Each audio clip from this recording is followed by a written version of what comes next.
Hello and welcome to the Granite Spotlight, a short, focused conversational series where I highlight entrepreneurs, coaches, and creators who are building meaningful work and choosing their lives intentionally.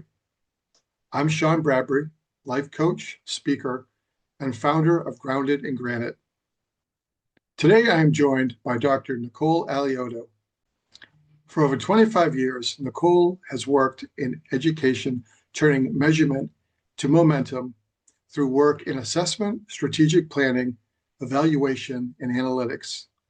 Nicole is the founder and CEO of Alla Breve Educational Consulting and hosts the podcast You Can Measure Anything.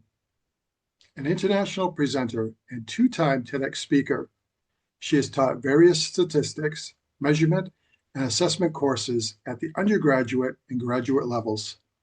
Nicole has earned her PhD in social psychology from the University of Connecticut. A New Jersey native, she currently lives in Western New York, where she enjoys time with family, adventures with their Fox Red lab assistants, and playing bassoon.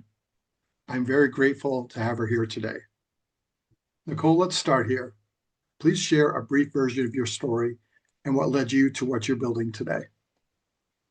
Well, Sean, thanks for having me on your program. I'm really excited to be here, and I love seeing what you're doing and the conversations that you're having, and I'm so happy to share my story. My story is a little interesting, but it kind of is a compilation of, I guess, all of my passions converging.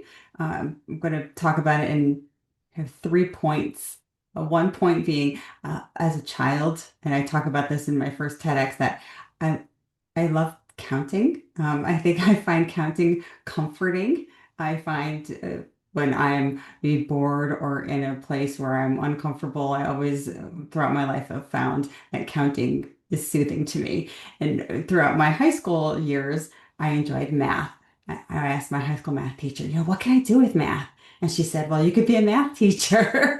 To me, and a high school student, hearing, well, I could spend more time with high school students and being a math teacher wasn't necessarily the career path that I wanted. But I thought, oh, okay, well, that's one option that I didn't want to pursue, yet I still enjoyed math. So that's point one of my 3 points that converged.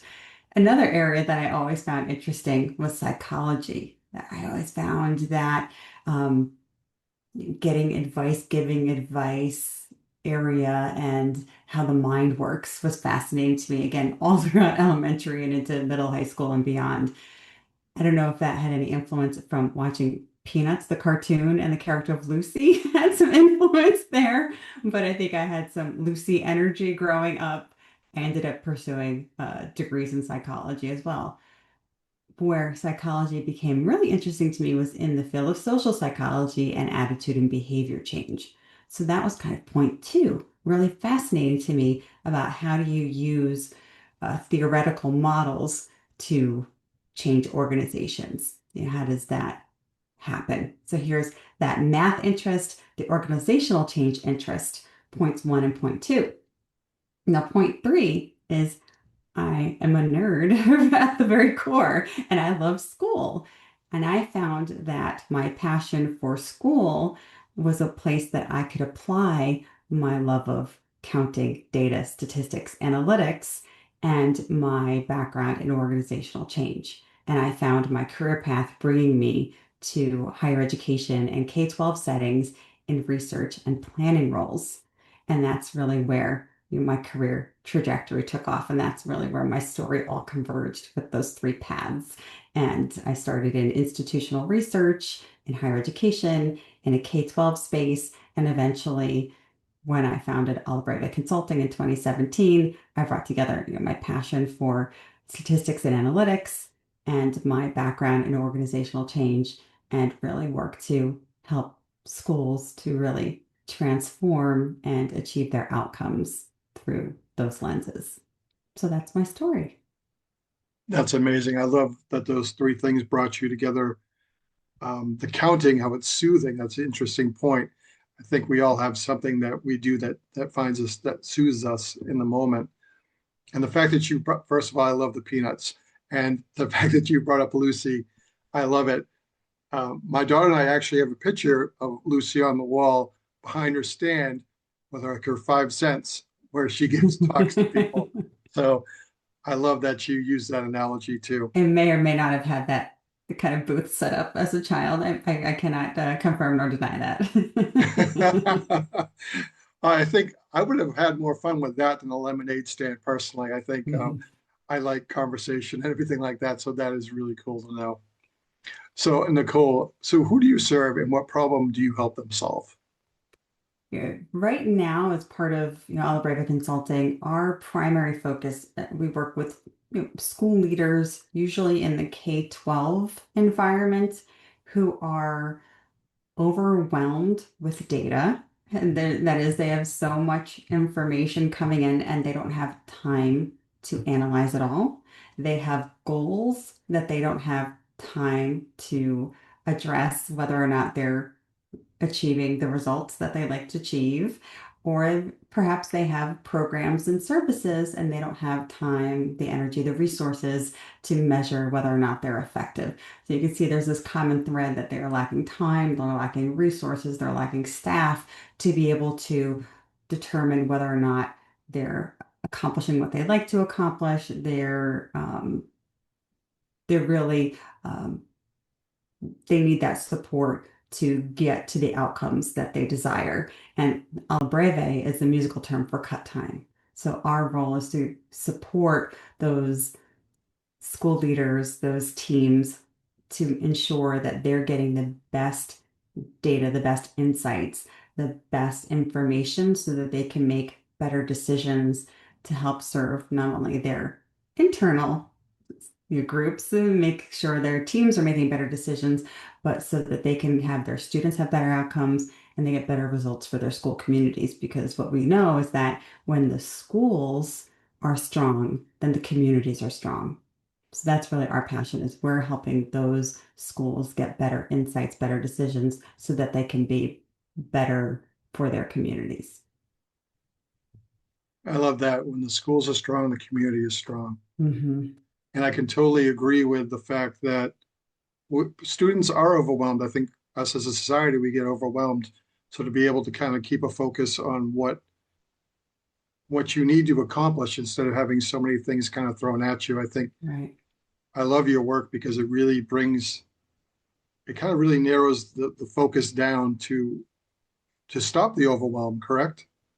Right, right. And are we as a company, our primary audience and our primary clients are those small to mid-sized schools or districts where they don't have the staff or the departments or the teams that can, handle the analyses. They're not able to do the evaluation work, so they're looking for that support.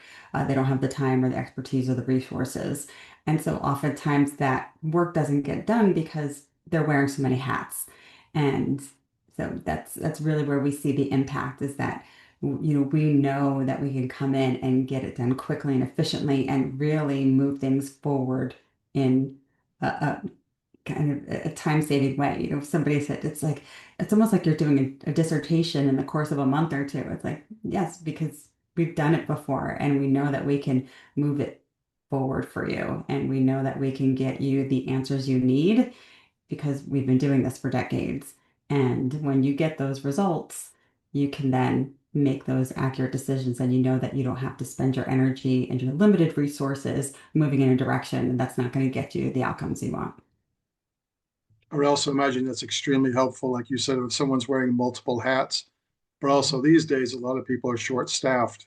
Hmm. So Hmm. I would imagine that's an Yeah, issue too. yeah. And we know that schools are not getting the mountains of funding that we'd like to see. We know budgets are getting cut. We know funding streams are limited. So how are we spending those limited resources? We want to have evidence to know which programs are working and which ones aren't working. And sometimes we think we know what is having an impact, but to have the evidence to support those decisions is also critical as part of the decision-making process. And that's where we can come in as, outside eyes to be able to provide additional evidence to say, this is what you think is happening, this is what you feel is working. But once we're looking at the information from, this neutral independent evaluator, we can help you to have the accurate insights. So in essence, you're kind of shortening the trial and error length of time and just really focus into what needs to be done. Hmm. Absolutely. No, that's wonderful. So what are you currently focused on that you can share with us, and where can people find you? Sure. Right now, it's a very popular topic around the country. I'm based in New York, and New York's new theme is a portrait of a graduate. Around the country, you might hear portrait of a learner. It's a new push away from the idea of large-scale standardized assessments and moving into more of a portfolio or project-based look at student performance to say that it's a compilation of skills that make a student ready to enter the world. And that's a topic of conversation where it really impacts us and where um, the timeliness of my background comes into play is sometimes goals and programs and results are more challenging to measure. So something like the result that we'd like to see is dependent on a sense of belonging or how much trust there is, or interconnections, or an idea that there's creativity. So these concepts or constructs that we would call maybe latent variables, or these, hard to define and hard to measure ideas.